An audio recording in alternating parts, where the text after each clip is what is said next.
வணக்கம். ஜேயின் குரல் வழியில் ஒரு திகில் கதை. காத்திருந்தாள் வருவதற்கு.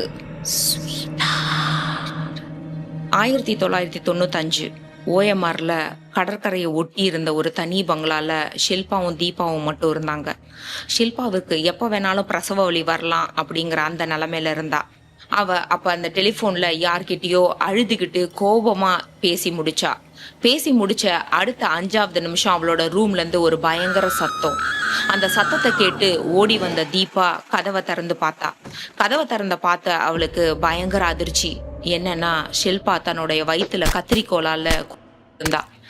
அதை பார்த்த தீபா அப்படியே உறைஞ்சு போய் நின்னா. அவளுக்கு என்ன பண்றதுன்னே தெரியல. ஆனா ஷில்பாவோ அந்த வலி தாங்க முடியாம அப்படியே கீழே விழுந்தா. விழும்போது அவ சொன்ன ஒரே வார்த்தை, என்னை எப்படியாவது காப்பாத்திடு தீபா அப்படின்னு. என்ன எப்படியாவது காப்பாத்திடு தீபா. அவளை ஹாஸ்பிட்டலுக்கு தீபா கூட்டிட்டு போகும்போதே ஷில்பாவுக்கு உயிர். அதனால அவளுக்கு ஆப்ரேஷன் பண்ணி தான் அந்த குழந்தைய வெளியில எடுத்தாங்க. வெளியில வந்த குழந்தைய நர்ஸ் தீபா கையில கொடுத்தாங்க. தீபா கிட்ட வளர்ந்தா சாரா. 2020. சாராவுக்கு இப்போ வயசு 25. அவ ஒரு ஸ்கூல்ல டீச்சரா ஒர்க் பண்ணிட்டு இருக்கா. அதே ஸ்கூல்ல ஒர்க் பண்ற மலரும் அவளும் பயங்கர திக் ஃப்ரெண்ட்ஸ்.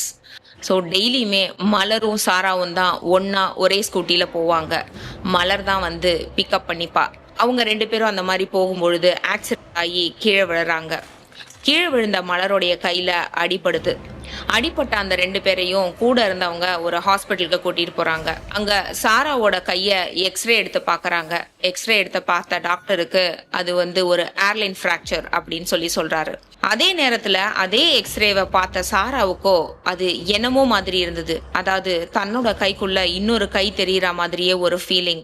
அத அவ டாக்டர் கிட்ட கேக்குறா, ஏன் டாக்டர் என் கை சரியாதான் இருக்கா அப்படின்னு. அதுக்கு டாக்டர், ஒன்றும் இல்லையேம்மா, கரெக்டாக தான் இருக்கு, இது ஒரு ஏர்லைன் தான், ஒரு வாரத்தில் சரியாயிடும், ஒன்றும் கவலைப்படாத அப்படின்னு சொல்லி கட்டு போட சொல்லி நர்ஸ் கிட்ட சொல்றாரு. ஸோ கட்டு போடுற ரூமுக்கு போயிட்டு அவங்க 2 பேரும் வெளியில வராங்க. மலரும் சாராவும் வெளியில வரும்போது கரெக்டா ஜான் உள்ள வரான். ஜான் யாருன்னா சாராவோட லவர். சாராவை பார்த்த உடனே ஜானுக்கு பயங்கர டென்ஷன். என்னன்னா அவ கையில இருந்த கட்டு. ஆனா மலர் உடனே, ஹே ஜான், ஒன்றும் கவலைப்படாத, இது சும்மா சின்ன கட்டு தான், ஏர்லைன் ஃப்ராக்சரு, ஒரு வாரத்துல சரியாயிடும்னு டாக்டர் சொல்லிட்டாரு அப்படின்னு சொல்லவும் ஜான் மண்டையை சொரிஞ்சுக்கிட்டே நின்னுந்தான். ஏன்னா அவனால அடுத்த ஒரு வாரத்திற்கு சாராவை பார்க்க முடியாதுல்ல. இதை புரிஞ்சுக்கிட்ட மலர், ஏய் ஜான் வா, நாம எல்லாரும் சேர்ந்து என்னோட வீட்டுக்கு போலாம், கொஞ்ச நேரம் டைம் ஸ்பெண்ட் பண்ணலாம். அப்படி அவங்க மலர் வீட்டுல ஒன்னா உட்காந்து பேசிட்டு இருக்கும் போது ஜான் உடனே தான் பையில இருந்து ஒரு கேமராவை எடுத்து ஒரு கிளிக் பண்ண அடுத்த செகண்ட் அது போட்டோ ரெடியாவே வெளியில வந்தது. அதுல கெட் வெல் சூன்னு எழுதி சாரா கையில கொடுத்தான். அந்த போட்டோ வாங்கி பார்த்த சாராவுக்கு தன்னுடைய முகம் மாதிரியே இல்லையே, இது என்னமோ மாதிரி இருக்கே, ஏய் உன்னோட கேமரா நல்ல கேமரா தானே அப்படின்னு ஜான் கிட்ட கேட்க, உடனே அந்த போட்டோவை வாங்கி பார்த்த ஜான், ஏய் இது நல்லா தான் இருக்கு, உனக்கு என்ன ஆச்சு அப்படின்னு கேட்கறான். சரி, இவங்க 2 பேர் பேசிட்டு இருக்கும் போது நாம பக்கத்துல இருக்க கூடாதுன்னு மலர் உடனே போய் நான் டீ போட்டு கொண்டு வரேன் அப்படின்னு உள்ள போறா. டீ போட்டுட்டு மலர் வெளியில வரவும் அருள்தாஸ் அவங்க அப்பா உள்ள வரவும் கரெக்டா இருந்தது. மலரை பார்த்து ஹாய் மலர்னு சொல்லிட்டு சைட்ல இருந்த ஜானையும் சாராவையும் பாக்குறாரு. உடனே சாரா, எனக்கு ரொம்ப தலைவலிக்குது அப்படின்னு சொல்றா. ஜான் உடனே, என்னது டீ குடிச்சா தலைவலிக்குதா, குடிக்கிறதே தலைவலி போகதான், என்னம்மா உனக்கு பிரச்சனை அப்படின்னு சொல்லி கேக்குறான். உடனே மலர் வந்து, எனக்கு என்னமோ இது சரியா படல சாரா, நீ தலைவலிக்கிறதுன்னு சொல்றது, வா நம்ம ஒரு தடவை ஹாஸ்பிட்டல்ல போய் செக் பண்ணலாம் அப்படின்னு சொல்றா. சோ அருள்தாஸ் உடனே, சரி வாங்க, எனக்கு அந்த சைடு தான் வேலை இருக்கு, நானே உங்களை டிராப் பண்ணிடுறேன் அப்படின்னு சொல்லி எல்லாரையும் கார்ல ஏத்திட்டு அவர் கொண்டு போய் விடுறதுக்காக போறாரு. அப்படி போகும்போதே சாராவுக்கு தலைவலி ஜாஸ்தி ஆயிட்டே இருக்கு. ஹாஸ்பிட்டல் வாசல்ல அருள்தாஸ் அவங்க 3 பேரையும் டிராப் பண்ணிட்டு அவர் கிளம்பிட்டாரு. உள்ள போய் 3 பேரும் டாக்டரை பாக்குறாங்க. டாக்டர் உடனே எம்ஆர்ஐ ஸ்கேன் பண்ணி பார்த்துடலாம் அப்படின்னு சொல்றாரு. எம்ஆர்ஐ பண்ணிட்டு அந்த ஸ்கேன் ரிப்போர்ட்டை எடுத்துட்டு போய் டாக்டர் கிட்ட சாராவும் மேரியும் கொடுக்குறாங்க. டாக்டர் இதை பார்த்துட்டு, உங்களுக்கு தலையில எல்லாம் ஒன்றும் பிரச்சனை இல்லை, இது சாதாரணமா விழுந்த வலினால ஏற்பட்ட தலைவலியா கூட இருக்கலாம் அப்படின்னு சொல்லி ஒரு பெயின் கில்லர் கொடுத்து அனுப்பிச்சு வச்சிடுறாரு. ஆனா சாராவுக்கு தன்னுடைய கைய எக்ஸ்ரேல பார்த்த மாதிரியே அவளுக்கு இந்த ஒரு எக்ஸ்ரேலையும் இன்னொரு உருவம் தனக்குள்ள இருக்கிற மாதிரியே ஃபீல் ஆகுது. என்னன்னா, அவளுடைய தலைக்குள்ளேயே இன்னொரு குட்டி தலை தெரியற மாதிரியும் அவளுடைய ஸ்பைனுக்குள்ள இன்னொரு ஸ்பைன் இருக்கிற மாதிரியும் தெரியுது. இத பார்த்த சாரா ஒரு நிமிஷம் கண்ணை மூடி திறக்கிறா. தன்னோட வீட்டுல மலரோட லவ்வர் ஜெபினோட இருக்கிற மாதிரி இருக்கு. எதுவுமே புரியாத சாரா, எப்ப நம்ம ஹாஸ்பிட்டல்ல இருந்து வந்தோம் அப்படின்னு கேக்குறா. அதுக்கு மலர், ஏய் சாரா, நாம போனது காத்தால, இப்போ நைட்டு. சாரா இது எதுவுமே புரியாம, சரி நமக்கு என்னமோ ஆகுது அப்படின்னு சொல்லிட்டு குளிக்கிறதுக்காக உள்ள போறா. குளிச்சுட்டு துண்டை மட்டுமே கட்டிட்டு வந்த சாரா ஜான் கொடுத்த கெட்வெல் சூன் போட்டோவை ஒரு தடவை பாக்குறா. பார்த்த அவளுக்கு திருப்பியும் தன்னுடைய முகம் ரொம்பவே அகோரமா தெரியுது. கண்ணை மூடி திறந்த சாரா தன்னுடைய பெட்ல தான் படுத்துட்டு இருக்கா. தன் பக்கத்துல ஜெபினும் படுத்திருக்கான். எதுவுமே புரியாத சாரா தன்னோட பக்கத்துல படுத்திருந்த ஜெபின, ஏய் நீ எங்க இங்க இருக்க அப்படின்னு சொல்லி அவனை அந்த பெட்ரூம்ல இருந்து வெளியில தள்ளுறா.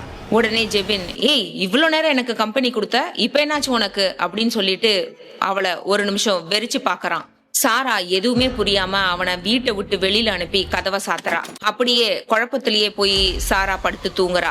2 நாள் கழிச்சு மலர் சாராவை பாக்குறதுக்காக வீட்டுக்கு வரா.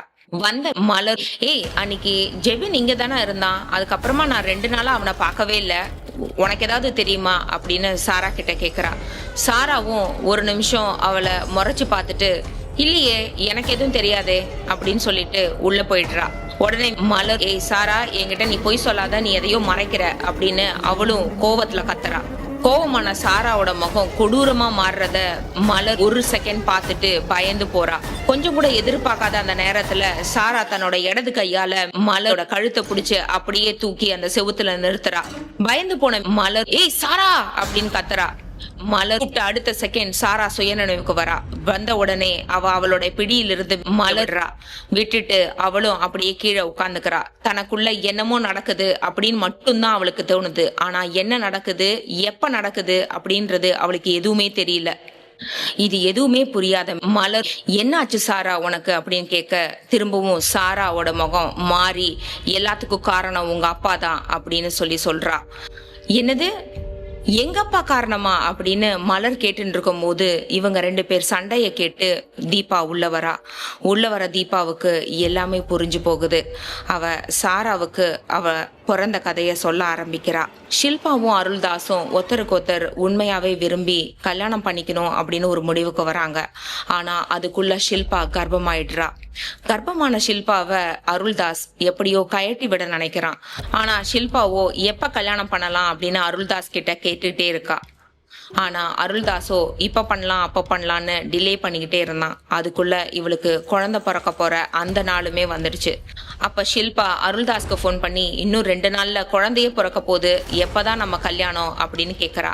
அருள்தாஸோ, இந்த குழந்தையே வேண்டாம் நமக்கு, இதை கொண்டு போய் எங்கேயாவது அநாத ஆசிரமத்துல விட்டுடு, அண்ட் நீயும் என்னை விட்டு போயிடு அப்படின்னு சொல்லி போனை கட் பண்றான். போனை கட் பண்ண அடுத்த செகண்ட் ஷில்பாவால அதை தாங்க முடியாம தனக்கு பக்கத்துல இருந்த கத்திரிக்கோளால எடுத்து தன்னோட வயிற்றுலயே அந்த சத்தம் கேட்டு நான் உள்ள போனேன். உங்க அம்மா வெள்ளத்துல இருந்தா, அவளை தூக்கிட்டு அப்படியே ஹாஸ்பிட்டலுக்கு போன உடனே தான் தெரிஞ்சுது உங்க அம்மா வயித்துல ஒரு குழந்தை இல்ல 2 குழந்தை. ஆனா உங்க அம்மா அதனால உங்க 2 பேரையும் சிசேரியன் பண்ணி தான் எடுத்தாங்க. அப்படி வெளியில எடுக்கும் போது தான் தெரிஞ்சுது அதுல ஒரு குழந்தை செத்து. இந்த கதையை சொல்லி முடிக்கும் பொழுது சாராவோட மண்டைக்குள்ள இருந்து என்ன வெளியே விடு அப்படின்னு ஒரு குரல் மட்டும் கேக்குது. சாரா பித்து பிடிச்ச மாதிரி கத்த ஆரம்பிச்சா. அவ வாயிலிருந்து ஒரு கை வெளியில வர ஆரம்பிச்சது. இத பார்த்த தீபாவும் மலரும் அப்படியே பயந்து போய் நின்னாங்க. ஆனா அவங்க பார்த்துட்டு இருந்தது உண்மையா பொய்யா அப்படின்னு அவங்க நினைச்சிட்டு இருக்கும் போதே அவரோட வாயில இருந்த அந்த அகோரமான உருவம் வெளியில வந்தது. வெளியில வந்த அந்த அகோரமான முகம் தீபாவையும் சாராவையும் பார்த்து கண்ணீர் விட்டுது. அதை பார்த்த உடனே சாரா தன்னையும் அறியாம தாரான்னு கூப்பிடுறா. தாரா உடனே சாராவுக்குள்ள திருப்பியும் உள்ள போறா. இத பார்த்த தீபாவும் மலரும் மயங்கி கீழே விழறாங்க.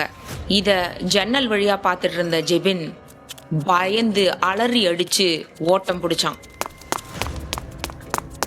முழுசா தாராவா மாறின சாரா அருள்தாஸ் வீட்டு வாசல்ல நிக்கிறா.